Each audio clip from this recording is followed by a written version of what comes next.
नमस्कार मित्रों। अंतर्राष्ट्रीय घटनाक्रम, राष्ट्रीय आंतरिक मामलों के घटनाक्रम और मध्य हिमालयी राज्य उत्तराखंड में चल रहे भ्रष्टाचार संबंधी और अपराध संबंधी घटनाक्रमों के साथ इस एपिसोड में मैं ज्ञात कराऊंगा कि किस प्रकार जियोपॉलिटिक्स का प्रभाव प्रत्यक्ष और अप्रत्यक्ष रूप से मध्य हिमालयी राज्य, जो कि दो अंतर्राष्ट्रीय सीमाओं से जुड़ा है, कि राजनीतिक, आर्थिक और सामाजिक स्थिति पर पड़ रहा है। क्यों आज उत्तराखंड में जो जनता है एक दूसरे आंदोलन की तरफ बढ़ रही है और इस पर जो पड़ोसी देश चीन के क्या विचार हैं, उसकी जो वेस्टर्न थिएटर कमांड है उसकी नज़र किस प्रकार इस मध्य हिमालयी राज्य पर है, क्योंकि चीन हमेशा मध्य हिमालयी राज्य को प्रभावित करने के लिए नेपाल और पाकिस्तान स्थित आईएसआई के स्लीपर सेलों का, जो कि उत्तराखंड में आज सक्रिय हैं, इनमें पीएफआई के भी लोग हैं जिन पर कि अभी तक छापे नहीं पड़े हैं, जैसे कि अन्य राज्यों में 13 राज्यों में पीएफआई के जो अड्डों पर छापे पड़े हैं।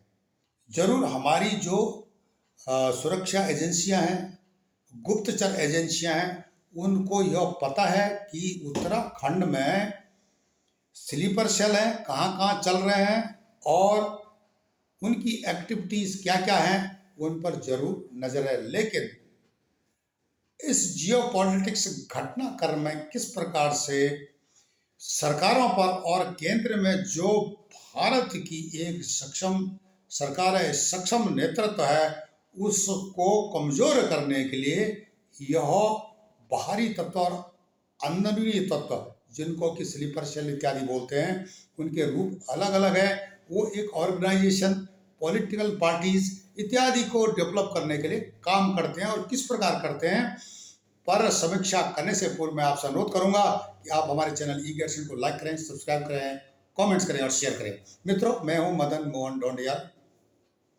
ई गेट्सन पब्लिक ग्रुप हमेशा आपको नए नए घटनाक्रमों, आध्यात्मिक हो या राजनीतिक हो, सोशल हो या जो आर्थिक चीजों से जुड़े हुए हों, इन पर चर्चा करता रहता है। यह एपिसोड समर्पित है उन लोगों के लिए जो कि सोए हुए हैं, विशेषकर दो अंतर्राष्ट्रीय सीमाओं वाले राज्य, मध्य हिमालयी राज्य उत्तराखंड में, जहां पर की घटनाक्रम बहुत तेजी से चल रहे हैं और स्लीपर सेल जो कि पाकिस्तान की आईएसआई की एजेंट चलाते हैं, उनको फंडिंग चीन से होती है। किस प्रकार उत्तराखंड की पॉलिटिक्स को या वहाँ की सोशल कंडीशंस को इत्यादि इत्यादि चीज़ों को प्रभावित कर रहे हैं। विषय वस्तु पर आप पहले ध्यान से, गंभीरता से सुनिए। पीएफआई जो कि कई भारत के आतंकवादी संगठनों, भारत विरोधी तत्वों से मिलकर बनाया, जैसे कि social democratic party of India हुआ करती थी, कभी एसडीपीआई बोलते थे उसको। उसी तरह से जो ऑल इंडिया इमाम council, AIIC, CFI, RIF, NCHRO, AILC, NWF, WIM, इस प्रकार के संगठन हुआ करते थे। जैसे कि सिमी की एक्टिविटी होती थी, वही एक्टिविटी इनकी होती थी। इनके दांत दिखाने के अलग होते थे और खाने के अलग होते थे। दिखाने के लिए ये होते थे कि हम राष्ट्रवादी, हम राष्ट्र के लिए काम कर रहे हैं, पर लेकिन वास्तव में राष्ट्र विरोधी काम ये लोग करते रहे हैं। और आज पीएफआई इसका जीता जागता उदाहरण है। भारत के 13 से अधिक राज्यों में छापेमारी हुई है, 100 से अधिक लोग गिरफ्तार हुए हैं। कई जो डॉक्यूमेंट्स ऐसे मिले हैं कि जिनमें भारत विरोधी चीजें हैं। अंतर्राष्ट्रीय फंडिंग हुई है, जैसे कि 60 करोड़ रुपए मिलना, उसमें 30 करोड़ जो कि कैश इत्यादि। इनमें इनके जो है दंगा कराना, उसके बाद इन्होंने जो जकात लेकर के पैसे का दुरुपयोग करना, विदेश से फंडिंग लेना, ये सारी चीजें टेरर फंडिंग को बढ़ावा देकर के भारत में अस्थिरता करना, और निशाना है केंद्र में सक्षम जो सरकार है उसको कमजोर करना, ये इनका उद्देश्य है। 2014 के बाद जब से भारतीय जनता पार्टी सत्तासीन हुई है तब से इनकी सक्रियता बहुत बढ़ी। आज की तारीख में भारत के हर राज्य में स्लीपर सेलों की सक्रियता बढ़ी है। आप सोशल मीडिया से भी देख सकते हो, फेसबुक हो, चाहे ट्विटर हो, चाहे जो दूसरे सोशल प्लेटफॉर्म है, वहाँ पर इन लोगों की सक्रियता तेजी से बढ़ी है। भारत विरोधी प्रोपेगेंडा और इन तत्वों को जो कि राष्ट्र विरोधी हैं, इनको अच्छा दिखाने के लिए बहुत युद्ध स्तर पर काम चल रहा है। अब इससे जो है मध्य हिमालयी राज्य उत्तराखंड प्रभावित हो रहा है, जहाँ पर कि भ्रष्टाचार बहुत जोरों पर है। अब पिछले 20 साल से, आज से नहीं है, जब से अविभाजित उत्तर प्रदेश था तब से है, पर लेकिन ये बीच में बढ़ा है। और उसके अलावा अपराध भी यहाँ बहुत बड़े हैं। अब आप बोलोगे इसके कारण क्या है? इसके कारण बार बार ई गैरसैंण पब्लिक ग्रुप पिछले 12 साल से यह बताते रहा है और बताते आ रहा है कि उत्तराखंड में जगह जगह पाकिस्तान स्थित आईएसआई के स्लीपर सेल हैं।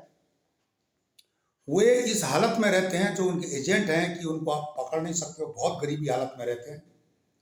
कोई धर्म प्रचारक के रूप में है, कोई मौलवी के रूप में है, कोई फेरी वाले के रूप में है, कोई वेल्डर के रूप में है, कोई नाई के रूप में, कोई मीट काटने वाले के रूप में है, और कोई जो है ऐसे ही बेरोजगार घूम रहा है, कोई घूमने के लिए आया हुआ है। तो इस प्रकार से इनकी एक्टिविटीज वहाँ पर उत्तराखंड में बहुत बड़ी है। इसका फायदा चीन ले रहा है और चीन इसको प्रोत्साहित कर रहा है। चीन की जो अफगानिस्तान से लेकर के और म्यांमार तक सीमाएं जुड़ी हुई हैं देशों से, भारत भी उसमें शामिल है, तो ये लगा लो कि उसको इतनी बड़ी कमांड वेस्टर्न थिएटर कमांड है उसकी, वो संभालती है इसको। और वेस्टर्न थिएटर कमांड की उत्तराखंड के चमोली और पिथौरागढ़ जिलों के अलावा उत्तरकाशी जिले पर भी तीखी नजर रहती है। तीखी नजर तो उसकी हिमाचल पर भी रहती है, पर लेकिन ये जो बीच का इलाका है 2 अंतर्राष्ट्रीय सीमाओं वाला, उसको जो है बहुत आसान है दिल्ली तक पहुंचने के लिए और भारत की जो खबरों को लेने के लिए, क्योंकि उत्तराखंड सैनिक बाहुल्य राज्य है, रहा है और रहेगा। कारण इसका है कि वहाँ पर एक हमारे पास रेडीमेड सोल्जर मिल जाते हैं, जो एक रेडीमेड कमांडो है, जिनकी दिनचर्या किसी कमांडो से कम नहीं है, वो मिल जाते हैं। उस पर चीन की नज़र है और आज स्थिति यह है कि वो इसके लिए नेपाल का इस्तेमाल कर रहा है। नेपाल के लेबर बन करके चीनी उत्तराखंड में घुसते हैं। उनके निशाने पर बिहार भी है, उत्तर प्रदेश भी है नेपाल के माध्यम से, पर लेकिन 2 अंतर्राष्ट्रीय सीमाओं वाला जो उसका जो उत्तराखंड राज्य है उस पर उसकी विशेष नजर है। यहाँ पर वो पाकिस्तान स्थित आईएसआई के जो स्लीपर सेल हैं उत्तराखंड में स्टैब्लिश किए हुए, उनका प्रयोग कर रहा है। उसमें वे सेकुलर भी हैं जो कि नहीं समझते हैं बात को, वे लाल सलामी भी हैं, वो बात को नहीं समझते हैं। उनकी नज़र चीन के आजकल शी जिनपिंग पर है, जो कि आजकल जेल में है। उसको जो है चीन की सेना ने अरेस्ट किया हुआ है। वहां पर सत्ता परिवर्तन लगभग हो चुका है, जो कि चीन के सोशल मीडिया से पता चल रहा है। चीन में स्थिति अब धीरे धीरे दूसरा रास्ता ले रही है, इसलिए जो है वेस्टर्न थिएटर कमांड को चीन ने अलर्ट कर दिया है और इसकी जो है आने वाले समय में घुसपैठ बढ़ने के आसार बहुत हो जाएंगे। विशेषकर मध्य हिमालयी राज्य उत्तराखंड में चीन का जो डिक्टेटर है उसका जो पतन होने का कारण उनके देश के लोग जाने, या जियोपॉलिटिक्स में जो भी कारण रहे हों, उसका जो विवेचन हम अलग उसमें करेंगे, वीडियो में करेंगे। लेकिन इसके जो प्रभाव है डायरेक्ट या इनडायरेक्ट जो है मध्य हिमालयी राज्य उत्तराखंड पर पड़ रहे हैं। अब यह किस प्रकार पड़ रहे हैं ये भी बताता हूँ। उत्तराखंड में जो भी भ्रष्टाचारी हैं, इनके संबंध पाकिस्तान की आईएसआई से हैं, स्लीपर सेलों से हैं। इनको फंडिंग की जाती है चुनाव लड़ने के लिए, पहली बात। दूसरी बात, मध्य हिमालयी राज्य उत्तराखंड जिसके बारे में बात कर रहे हैं, वहाँ पर जो ये फेरी वाले या बाल बनाने वाले या जो कबाड़ी हैं, अनेक छोटे मोटे काम करते हैं, वो छोटे मोटे नहीं हैं, वो बहुत तेज तर्रार आतंकवादी हैं। उन पर सरकार की जो सुरक्षा एजेंसियां हैं वो हल्के में ले रही है। लोग थोड़े थोड़े पैसों के लिए उनको अपने घर किराए पर दे रहे हैं। किराए पर रहने के बाद ये वहाँ पर जिहाद को प्रोत्साहित करते हैं। यही लोग भ्रष्टाचार को बढ़ाने के लिए भ्रष्टाचारी जनप्रतिनिधियों को सत्ता में लाने का जो है प्रयास करते हैं। दूसरे जो एंगल से अगर आप देखते हैं तो अपराध जगत के लिए, अपराध जगत को प्रोत्साहित करने के लिए, अपराधियों को पैसा फंडिंग करने के लिए, और अगर किसी कोई अपराधी नहीं है उसको अपराधी बनाने के लिए ये सब काम करते हैं, जिस पर कि आज भी राष्ट्रीय सुरक्षा एजेंसियां, गुप्तचर एजेंसियां आंख बंद करके बैठी हुई हैं, जो कि राष्ट्र के हित में शायद नहीं होगा। और साफ दिखाई दे रहा है किस प्रकार भ्रष्टाचार, किस प्रकार से जो है अपराध उत्तराखंड में बढ़ाए जा रहे हैं, ताकि यहाँ का जो सैनिक बाहुल्य क्षेत्र इसे प्रभावित किया जाए, अराजकता फैलाई जाए, और केंद्र में जो सक्षम नेतृत्व बैठा हुआ है या केंद्र में जो सक्षम सरकार है अभी नरेंद्र मोदी जी की, उस पर जो है कुठारघात किया जाए, उसको कमजोर किया जाए। ये सारी चल रही है चाल। इस पर अगर बारीकी से, ध्यान से नहीं देखा गया इस बात को, तो यह आने वाले समय में सुरक्षा एजेंसियों को भी बस बहुत ज़्यादा कष्टदायक होगा। इसलिए मैं बार बार यह दोहराते रहा हूँ कि उत्तराखंड में भी जो घटनाक्रम चल रहे हैं, इस पर एनआईए के एंगल से भी देखना जरूरी है। रुड़की में, हरिद्वार में, हल्द्वानी में, काशीपुर में स्लीपर सेलों की भरमार में, इसमें पीएफआई के भी सेल हैं, बैठे हुए हैं, और उनके नाम नहीं है, पिक्चर में नहीं है, और हैं तो उनके इतने अच्छे नाम है कि उनको कोई शक नहीं कर सकता। इन सब बातों को ध्यान में रख करके मध्य हिमालयी राज्य उत्तराखंड को सावधानी से हैंडल करना पड़ेगा। सिर्फ बुलडोजर चलाने से काम नहीं बनेगा। बुलडोजर चलाना अच्छी बात है, एक सबक है इनको, ये भ्रष्टाचारियों को, ताकि दूसरा हिम्मत ना करे।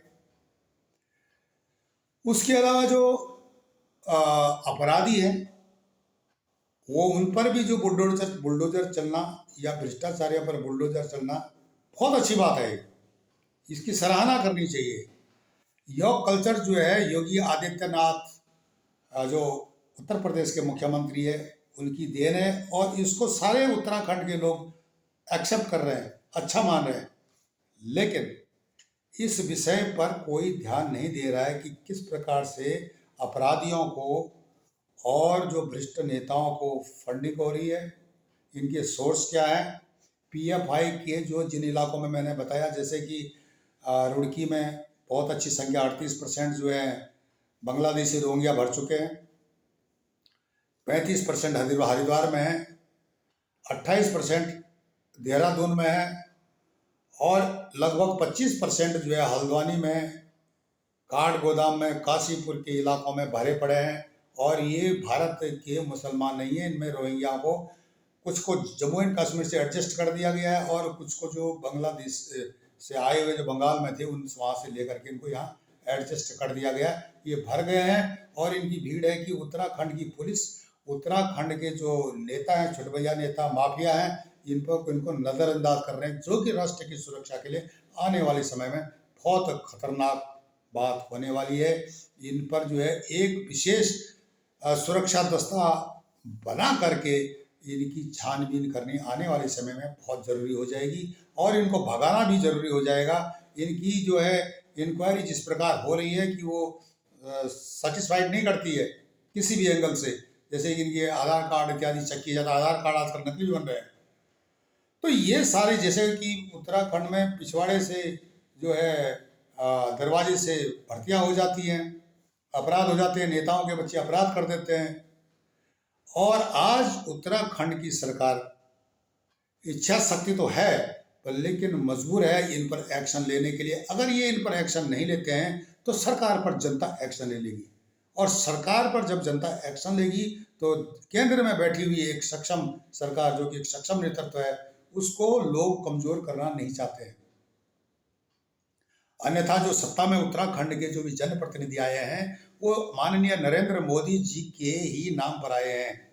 बहुत कम लोग हैं जो कि अपने दम पर सत्तासीन हुए हैं या उन्होंने चुनाव जीते हैं। आने वाले समय में भी उनको अगर वो इस प्रकार से नहीं चलते हैं, राज्य के राष्ट्र के हित में काम नहीं करते हैं, तो उनका सफाया निश्चित है। इस संदर्भ में मैं बता देना चाहता हूँ, PFI के जो एलिमेंट्स हैं उन पर और ISI के जो स्लीपर सेल हैं उन पर उत्तराखंड सरकार को नजर रखनी पड़ेगी, अन्यथा इसी प्रकार के घटनाक्रम आने वाले समय में उत्तराखंड में होते रहेंगे। अपराधी सत्तासीन होंगे, भ्रष्टाचारी सत्तासीन होंगे और राज्य में जो स्थायी सरकार के लिए बहुत परेशानी होगी। जिस प्रकार के इनके मुख्यमंत्री हर साल बदली होते हैं, उसी तरह से इनके मुख्यमंत्री बदली होते जाएंगे। स्थायित्व राज्य में लाना जरूरी है, जो कि राष्ट्र की सुरक्षा के लिए बहुत ही आवश्यक है। मित्रों, यह चर्चा जारी रहेगी। तब तक के लिए नमस्कार, धन्यवाद। आप हमारे चैनल ई-गेशन को लाइक करें, सब्सक्राइब करें, कमेंट्स करें और शेयर करें।